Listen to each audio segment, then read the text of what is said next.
భారతదేశం రాంచీలో 42 ఏళ్ల క్రితం ఒకడు పుట్టాడు.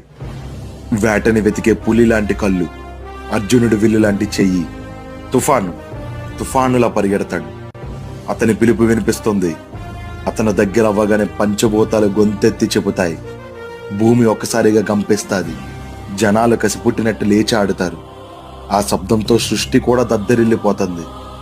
ఎవరిని చూడాలంటే నీ కళ్ళు ఆర్తితో తడవాలో, ఎవరిని చూస్తే ఆకాశం కూడా అద్భుతానికి గురవుతుందో, ఎవరు అడుగుపడితే ప్రకృతి కూడా నాట్యం చేస్తుందో, ఎవరి రాకతో రక్తం కూడా రూపం దాల్చి తుపాకీలో తోటం వేగంతో ప్రవహిస్తుందో, ఎవడు చూస్తే భయం చేస్తుందో, ఎవడు తాకితే ధైర్యం వస్తుందో, కాలంతో పని లేకుండా కన్నెత్తితే ఆ చూపుకే సముద్రాలు సైతం శాంతిస్తాయో, భద్రం, అతనికి ఎదురు పడద్దు. పడితే ప్రపంచమంతా ఒకేసారి నీపై విరుచుకు పడేలాంటి నైజం. అతనే మహేంద్ర